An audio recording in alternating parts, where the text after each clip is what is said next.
Antes do vídeo começar, já vai clicando no sininho, já deixa o like e não se esqueça de compartilhar. Isso ajuda o canal a sempre ter conteúdos novos para vocês. Olá!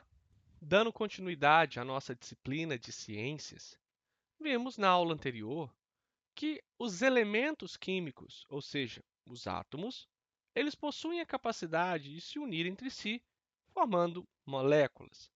A partir do momento que essas moléculas elas têm propriedades bem definidas e utilizações também bem definidas, nós passamos a representá-las como substâncias. Essas substâncias puras, elas podem ser simples ou compostas. Substância simples é quando ela é formada apenas por um tipo de átomo, por exemplo, gás, oxigênio, e uma substância simples, ela tem uma propriedade bem definida para nós e para a natureza, e uma substância também pode ser composta, quando ela é formada por tipos diferentes de átomos. Nesse sentido, o nosso CO2, ou seja, o gás que nós expiramos, ele é uma substância composta. As substâncias elas podem também ter a capacidade de se misturar, formando outros tipos de produtos.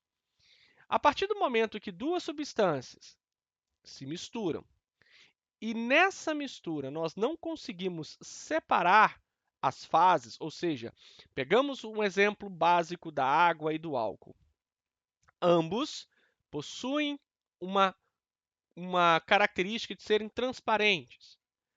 Se misturarmos água e álcool, o produto final, que é essa mistura, também é transparente. Só tem uma fase. Nós não conseguimos separar quem é quem. Agora, se misturarmos água e óleo, nós conseguimos observar duas fases, uma do óleo, que fica na parte superior, e na parte inferior, a água.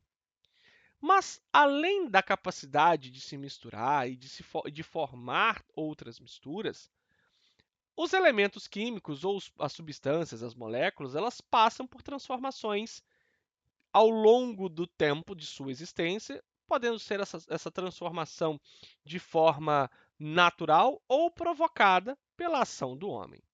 Então, veremos hoje um pouco das transformações que ocorrem nas matérias.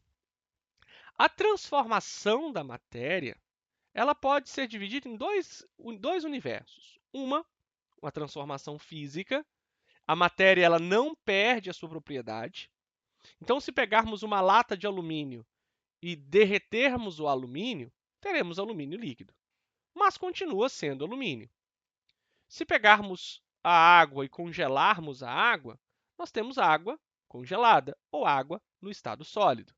Então, a transformação física ela mantém a integridade e a propriedade da matéria.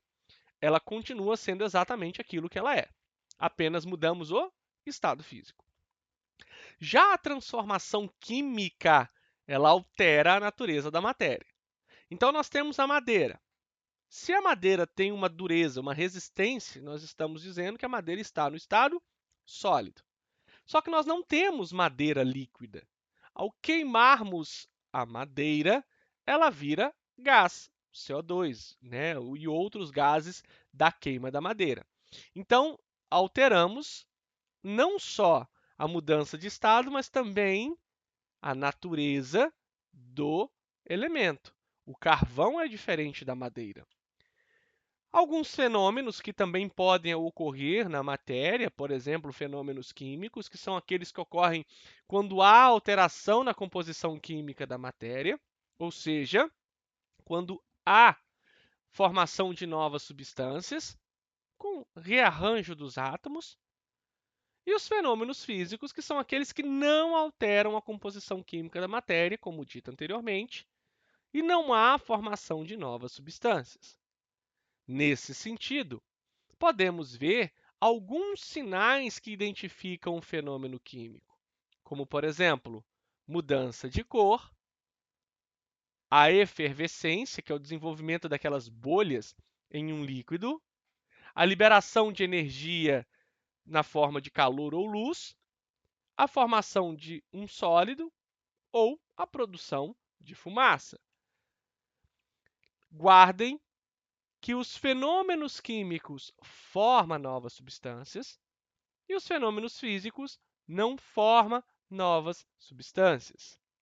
Nesse sentido, temos alguns exemplos de fenômenos químicos, como, por exemplo, quando nós pegamos aquelas pastilhas efervescentes e colocamos na água. Observem que aquela pastilha ela está no estado sólido e a partir do momento que essa pastilha tem o contato com o líquido, a água, por exemplo, ela gera bolhas. Lembre que gerar bolhas, por exemplo, na efervescência, é um fenômeno químico. Assim, outro mecanismo que mostra um fenômeno químico básico é a queima do papel, a queima da madeira, a queima do carvão. Então, o processo de queima, ele não só altera a característica do elemento, do produto, da matéria que ali está sendo queimada, mas também ela faz com que ela mude a sua propriedade química, que é um dos exemplos de fenômenos químicos. Lembrem que, do outro lado, os fenômenos físicos, eles mantêm aquele produto, aquela matéria, aquele elemento, sempre no seu estado original. Ou seja, derreter a água passa do estado sólido para o líquido, continua sendo água. Ferver a água muda o seu estado, mas não sua propriedade. Assim, outro exemplo é a queima da parafina, no caso da vela. O prego, que é ferro, em contato com o oxigênio, ele enferruja. Então, a ferrugem mudou uma propriedade do elemento, que é, inicialmente na nossa visualização, é a cor. Então, mudou a cor, mudou a propriedade, nós estamos falando de uma mudança química. Neste sentido, o leite transformado em coalhada, que é muito utilizado na culinária árabe, e boa parte da nossa culinária também usa a coalhada, é um processo de transformação química feita por micro-organismos, que são aqueles micro-organismos fermentadores do leite, ou seja, que vão utilizar o leite como substrato, ou seja, como alimento para a sua reprodução, e nesse processo eles transformam quimicamente os elementos que compõem o leite, formando ao final a coalhada. Outros exemplos de fenômenos, mas agora fenômeno físico, é o ímã atraindo a limalha de ferro, ou seja, a raspa de ferro, ou seja, o ferro raspado, as cascas de ferro, por assim dizer, continua sendo ferro. Observem que na ponta do ímã, o ferro ele se junta, formando um aglomerado. Ao contrário do ferro em pó, como está representado na figura, houve uma mudança física, porque continuou ainda sendo ferro.